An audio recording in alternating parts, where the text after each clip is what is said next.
that wasn't excited about that. This was a disaster. This was something that was, catastrophe happening, bombing, wars. In devastation, there is opportunity. The pursuit of profit is an old story, but there was a time when many things were regarded either as too sacred or too essential for the public good to be considered business opportunities. They were protected by tradition and public regulation.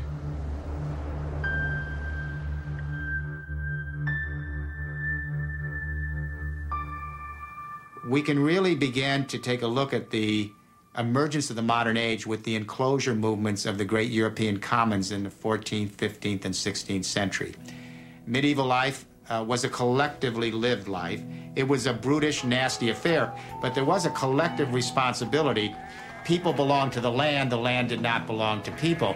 And in this European world, people farmed the land in a collective way because they saw it as a commons. It belonged to God. And then it was administered by the church, the aristocracy, and then the local manors as stewards of God's creation. Beginning with Tudor England, we began to see a phenomenon emerge, and that is the enclosure of the great commons by parliamentary acts in England and then in Europe. And so first we began to take the great land masses of the world, which were commons and shared, and we reduced those to private property. Then we went after the oceans, the great oceanic commons, and we created laws and regulations that would allow countries to claim a certain amount of water outside their coastal limits for exploitation. In this century, we went after the air, and we divided it into air corridors that could be bought and sold for commercial traffic for airplanes. And then, of course, the rest is history.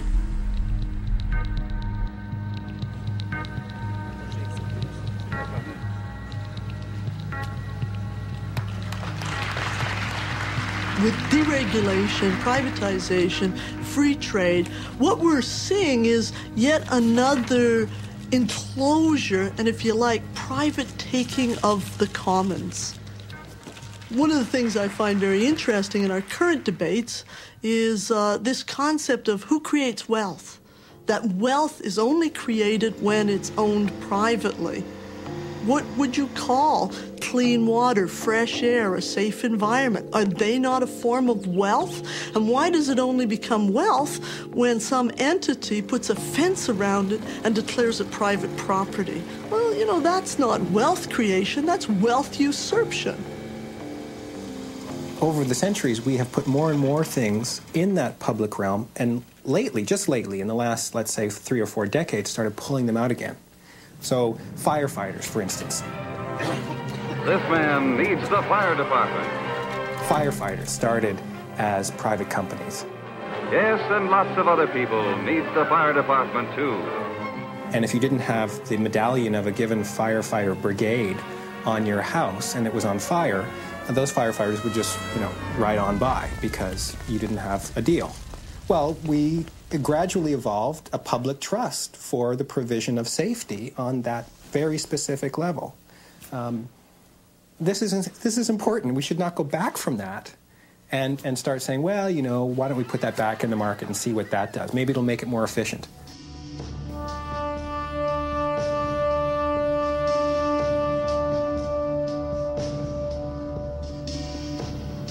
A privatization does not mean you take a public institution and give it to some nice person. It means you take a public institution and give it to an unaccountable tyranny.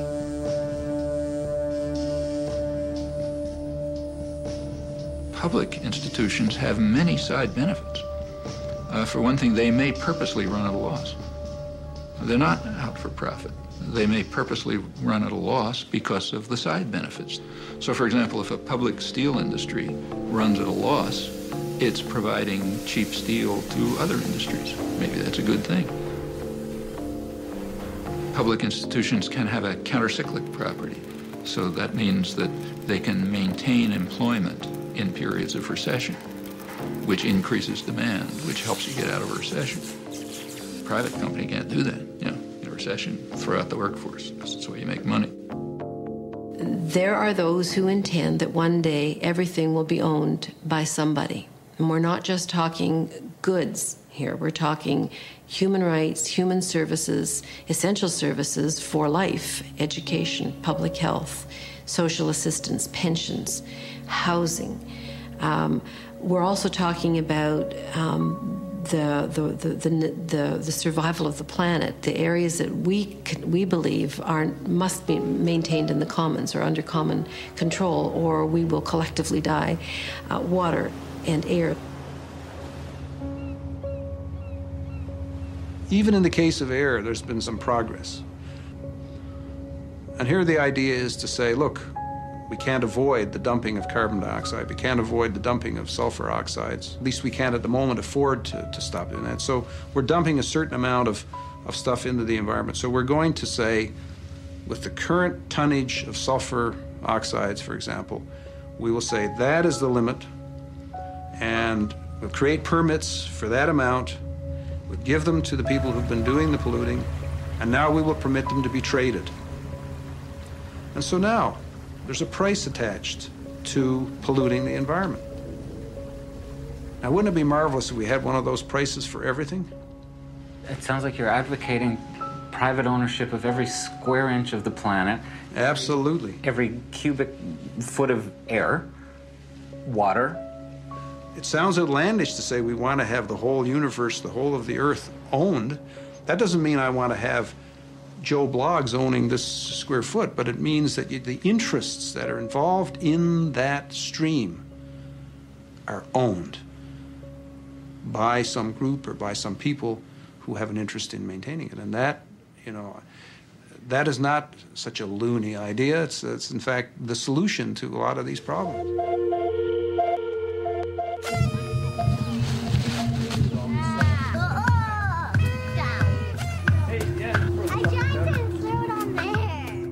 Imagine a world in which one of the things owned by a corporation was the song Happy Birthday. In fact, an AOL Time Warner subsidiary holds the copyright. In the past, it has demanded over $10,000 to allow you to hear anyone sing this popular song in a film. We didn't pay. We preferred to use the money to fly our crew to Boston and Los Angeles to bring you the following story. 5, 4, 3, 2, 1. Off into space. Man, that takes real teamwork. And here's a team of junior spacemen with an out-of-this-world breakfast. Comparing the marketing of yesteryear to the marketing of today is like comparing a BB gun to a smart bomb. It's not the same as when I was a kid, or even when the people who are young adults today were kids. It's much more sophisticated and it's much more pervasive. It's not that products themselves are bad or good. It's the notion of manipulating children into buying the products. In 1998, Western International Media, Century City, and Lieberman Research Worldwide conducted a study on nagging. We asked parents to keep a diary for 3 weeks and to record every time, you could imagine, every time their child nagged them for a product. We asked them to record when, where, and why. This study was not to help parents cope with nagging. It was to help corporations help children nag for their products more effectively. Anywhere from 20% to 40% of purchases would not have occurred unless the child had nagged their parents. That is, we found, for example, a quarter of all visits to theme parks wouldn't have occurred unless a child nagged their parents. 4 out of 10 visits to places like Chuck E. Cheese would not have occurred.